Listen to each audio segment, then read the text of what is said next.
Gypsum പൗഡറിന്റെ ക്ഷീണമൊന്ന് മാറി വരികയായിരുന്നു അല്ലേ? ഷോ, ആലോചിക്കുമ്പോൾ തന്നെ കഷ്ടം തോന്നുന്നു.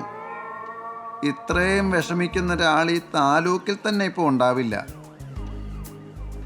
ഇങ്ങനെ സമ്മർദ്ദം ഉണ്ടാകുന്ന സാഹചര്യങ്ങളൊക്കെ നിങ്ങളെപ്പോലുള്ള ആളുകൾ എങ്ങനെ ഡീല് ചെയ്യുന്നു എന്നറിയാൻ എനിക്ക് താല്പര്യമുണ്ട്. എനിക്കതിനേക്കാൾ കൗതുകമുള്ള മറ്റൊരു കാര്യമുണ്ട്. എന്ത്? അന്ന് കോടതിയിൽ കൊണ്ടുവന്ന നേരം മുറ്റത്ത് വെച്ചവൻ അലറിക്കരഞ്ഞുകൊണ്ട് പറഞ്ഞത് നിങ്ങൾക്ക് ഓർമ്മയുണ്ടോ? എന്തോ പറഞ്ഞതായിട്ട് തോന്നി, അങ്ങോട്ട് വ്യക്തമായില്ല. വ്യക്താക്കി തരാം. എന്നെങ്കിലും പുറത്തിറങ്ങുമ്പോൾ തന്നെ കൊല്ലുന്ന അവൻ പറഞ്ഞ. ഏയ്, അങ്ങനെ ആയിരിക്കില്ല. ആണ്. വല്ലാത്തൊരു നിശ്ചയദാർഢ്യം ഉണ്ടായിരുന്നു ആ സ്വരത്തില്.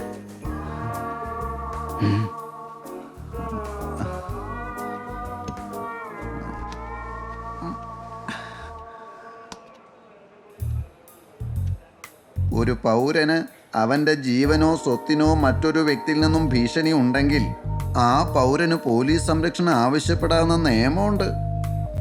ഇവിടെ വന്നിട്ട് ഈ കോപ്പിലെ ഡയലോഗ് അടിച്ച സ്ഥിതിക്ക് കുറച്ച് പാർലമെന്ററി ആയിട്ട് സംസാരിക്കാം. ഇവിടെ വന്നിട്ട് ഈ കോണോത്തിലെ ഡയലോഗ് അടിച്ച സ്ഥിതിക്ക് തനിക്കിനി ഞാൻ പ്രൊട്ടക്ഷൻ തരുമെന്ന് തോന്നുന്നുണ്ടോ?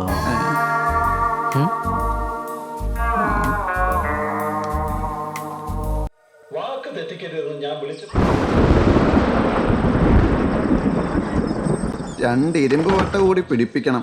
ഈ കുറ്റിയെ ഒന്നും വിശ്വസിക്കാൻ പറ്റില്ല. ഇതുവരെ ശരിയാക്കിയില്ലേ? അതിനാ ജനൽ അടയ്ക്കാറില്ലല്ലോ. ഇപ്പൊ അടയ്ക്കേണ്ടി വന്നപ്പോ കണ്ടില്ലേ? എന്തിനാ അടയ്ക്കുന്നത്? കൊതുക് കയറിന്റെ അത് കണ്ടിട്ട് കൊതുകാണ് പ്രശ്നമെന്ന് തോന്നുന്നില്ലല്ലോ. നീ ആ TV ഓഫ് ചെയ്യ്. പുറത്ത് ഇടിയും മിന്നലും കണ്ടില്ലേ?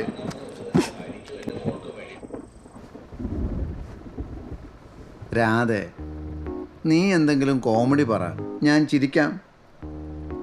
നീനു വധക്കേസിലെ പ്രതി നഗരം വിട്ടു പോയിട്ടില്ലെന്ന് പോലീസ്. നിന്നോട് എന്തെങ്കിലും കോമഡി പറയാനല്ലേ രാധേ ഞാൻ പറഞ്ഞത്? എനിക്കെന്തോ പേടി തോന്നുന്നു. പേടി മാറാനേ വില്ലാളി വീരന്മാരുടെ നാമം ചൊല്ലിയാൽ മതി. അർജുനൻ, ഫൽഗുനൻ, പാർത്ഥൻ, കിരീടി. Bhagat Singh, Karnan, Napoleon, Bhagat Singh, Karnan, Napoleon, Bhagat Singh.